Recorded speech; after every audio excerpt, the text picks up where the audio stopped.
श्री गुरुचरित्र अध्याय 9 श्री गणेशाय नमः। 19 सिद्धाचे वचन नामधारक करी नमन विनवित असे कर जोडून भक्ती भावे करून या श्रीपादक कुरव पुरी असता पुढे वर्तली कैसी कथा विस्तारून सांगा आता। कृपामूर्ती दातारा सिद्ध म्हणे नामधारका पुढे झाले अति कौतुकात या ग्रामी रजक ऐका सेवक झाला श्री गुरुचा नित्य श्रीपाद गंगेसी येती विधीपूर्वक स्नान करीती लौकिक व्यवहार संपादित्याती त्रयमूर्ती आपण ऐसे एके दिवशी श्रीपाद येती स्नानासी गंगा वाही दाही दिशी मध्ये असती आपण देखा तया गंगा तट्टाकात रजक असे वस्त्रे धूत नित्य येऊन असे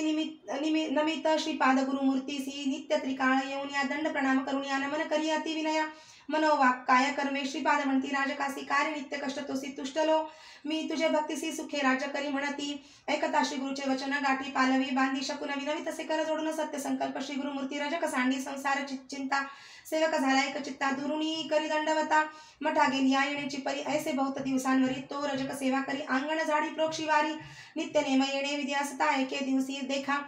वसंत ऋतू वैशाखा क्रीडा करीत नदी तटाका आला राजामलेन शैक स्त्रिया सहित नावे तापण अलंकृत आभरण क्रीडा करीत गंगे मधून येता त्याने देखील सर्व दळ दोन्ही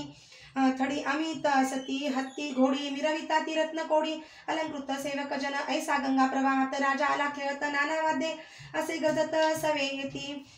थडी येसी रजक होता नमस्कारित शब्द झाला दुश्चित्त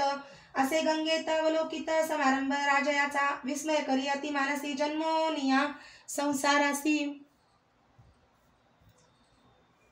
न देखिले सौख्यासी पशु समान देह आपुला धन्य राजयाचे जिणे ऐसे सौख्य भोगणे स्त्रिया वस्त्रे अनेक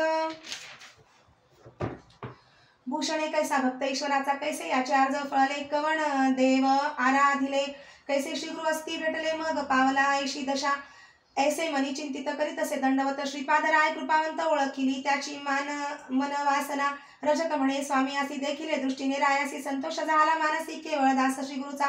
तपे आराधुनी देवासी पावला ऐशा अवस्थेसी मनोनी चिंतितो मानसी कृपामूर्ती दातारा ऐसे अविद्या संबंधेसी नाना वासना इंद्रियांसी चाड नाही या भोगासी चरणी तुझे मज सौख्य श्रीपाद म्हणे रजकासी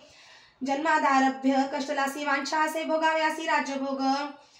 तमोवृत्ती निववावी इंद्रिये सकळ नातरी मोक्ष नव्हे निर्मळ बाधा करीती पुढे केवळ जन्मांतरी पर्येसा तुष्ट व्हाव या इंद्रियांसी तुवा जन्मावे म्लेच्छंशी आवडे झाली तुझे मानसी राज्यभोगी जाय त्वरित ऐकोनी स्वामींचे वचन विनवी रजक कर जोडून कृपा सागर तू गुरुराज पूर्ण उपेक्षू नको म्हणत असे अंतरतील तुझे चरण द्यावे माते पुनर्दर्शन तू तुझा अनुग्रह असे कारण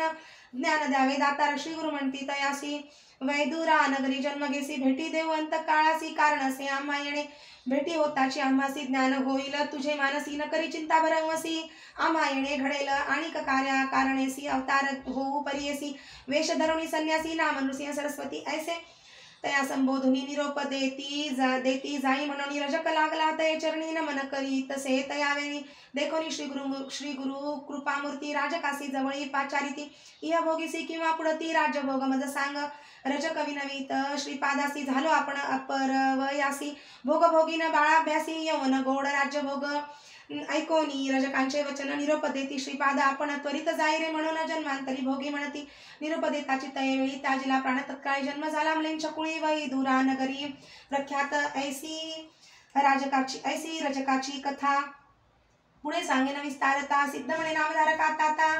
चरित्र झाले पुढे आणि कैतुके झाली अवसरी श्रीपाद राव कुरवपुरी असता महिमा परंपारी प्रख्यात झाली परियेसा महिमा सांगता श्री गुरुचे शक्ती आमुचे कैसे वाचे नवल नव्हे अमृत दृष्टीचे स्थान महिमा ऐसा असे स्थान महिमेचा विस्तार सांगेन एक मने एकाग्र प्रख्यात असे कुरवपुर मन कामना पुरती तेथे ऐसे किती दिवसावरी श्रीपाद होते कुरवपुरी कारण असे पुढे अवतारी म्हणून या दृश्य होती तिथेची आश्विन वद्य द्वादशी नक्षत्र मृगराज परियेसी श्रीपाद बसले निजानंदेसी अदृश्य झाले गंगेत लौकिकी दिसती अदृश्य आपण कुरवपुरी असती जाण श्रीपाद राव निर्धारी जाण त्रयमूर्तीचा अवतार जे जन असती भक्त केवळ त्यासी दिसती निर्मळ कुरवपुर क्षेत्रपूर्व असे प्रख्यात भूमंडळी इति श्री गुरुचरित्रामृते परमकथा कल्पतरो श्री नृसिंह सरस्वती उपाख्याने सिद्ध नामधारक संवादे रजकवर प्रदानं तथा श्रीपाद